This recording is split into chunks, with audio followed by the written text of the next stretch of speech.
Olá, pessoal! Neste vídeo, falaremos de ótica geométrica, introdução ao seu estudo, Mapa Mental 2, de 10.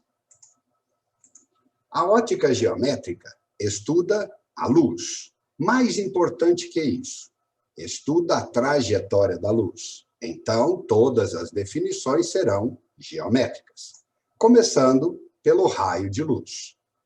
Raio de luz é uma linha reta associada a um vetor que lhe indica o sentido de propagação. Um único raio de luz pode ser utilizado no estudo de ótica. Porém, é mais importante trabalharmos com agrupamentos de raios. Então, temos o conceito de pincel ou feixe de luz.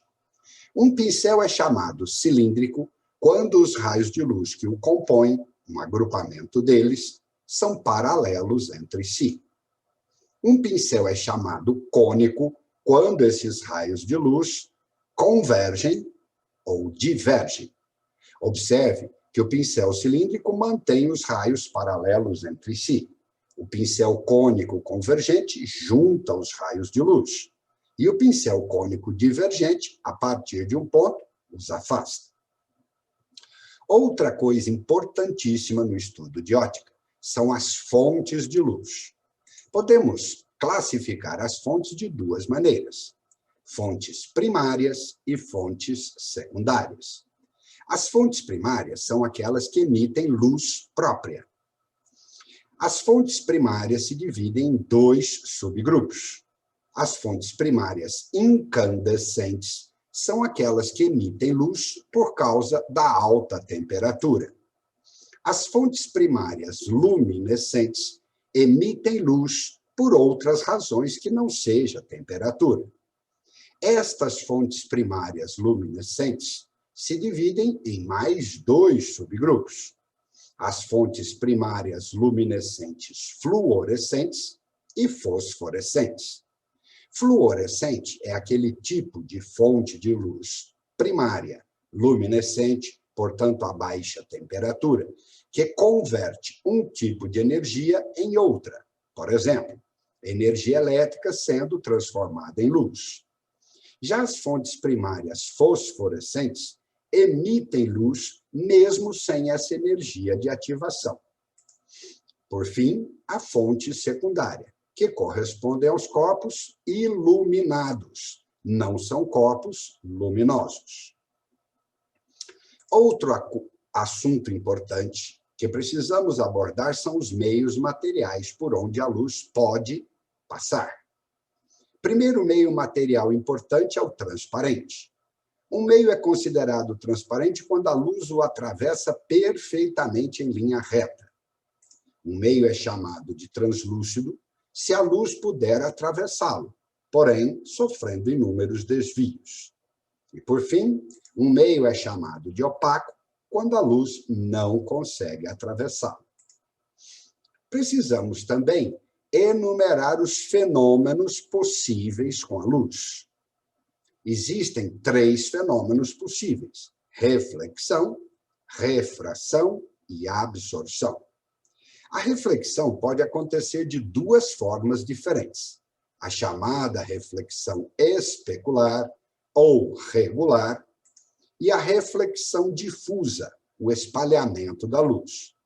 A diferença entre as duas é que a reflexão especular ocorre em superfícies polidas e a reflexão difusa em superfícies rugosas. O segundo fenômeno, refração, é a passagem da luz de um meio material para outro diferente. E, por fim, a absorção, que corresponde à retenção da luz na própria superfície. A luz não retorna ao meio de origem, pois não ocorre reflexão. A luz não atravessa a superfície, não ocorre refração. Toda a energia luminosa fica retida na própria superfície. Precisamos também lembrar sobre as cores dos corpos. Para isso, precisamos que você lembre do conceito de luz monocromática e luz policromática. Uma luz monocromática é de uma única cor. Policromática é a composição, é uma luz formada por várias cores. Exemplo de luz policromática, a luz branca. A luz branca é formada, pelo menos, por 7 cores: vermelho, alaranjado e amarelo, verde, azul, anil e violeta. Quando um feixe de luz branca incide sobre uma superfície, parte destas cores serão absorvidas e parte destas cores serão refletidas. A cor de um corpo corresponde à cor da luz que o corpo reflete. Um corpo é vermelho porque reflete vermelho, a luz vermelha, e absorve as demais. Um corpo é azul porque reflete a luz azul e absorve as demais, e assim por diante. Porém, existem 2 exceções a essa regra. Branco é uma cor que reflete todas as luzes. Preto é uma cor que absorve todas as cores. Um exemplo disto seria a bandeira brasileira. O retângulo é verde, o losango amarelo, o círculo azul e a faixa branca. Se iluminarmos esta bandeira exclusivamente com luz verde, o retângulo continuará verde, porque reflete a luz verde. O losango ficará preto, porque é amarelo. Ao receber luz verde, vai absorver. Um corpo que absorve tudo que chega nele é visto preto.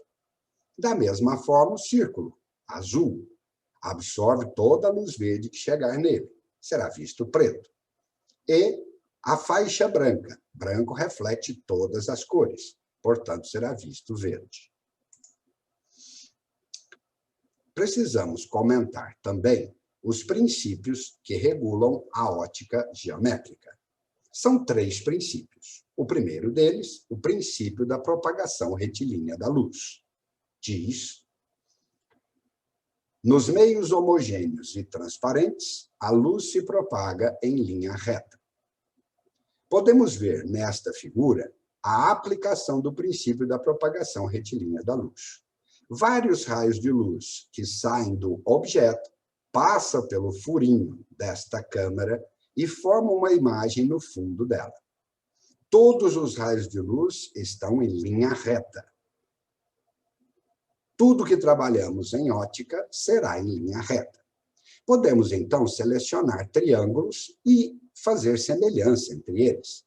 A primeira equação de ótica nada mais é do que uma proporção, nada mais é do que uma semelhança de 2 triângulos. O é o tamanho do objeto, I é o tamanho da imagem, P é a posição do objeto e P' a posição da imagem. Aqui está a relação entre eles. Segundo princípio importantíssimo, chama-se princípio da reversibilidade dos raios de luz. Esse princípio diz que os raios de luz podem ter o seu sentido invertido, sem que alteremos a sua direção. Observe a figura. Nós não modificamos a posição dos vetores, nós apenas invertemos as setas. Você pode fazer isso a qualquer momento. É possível inverter a setinha que compõe o raio de luz. Não é possível mexer na linha que compõe o raio de luz. Princípio da independência dos raios de luz. Diz que raios de luz nunca se misturam. Raios de luz nunca se interferem fora do ponto de cruzamento.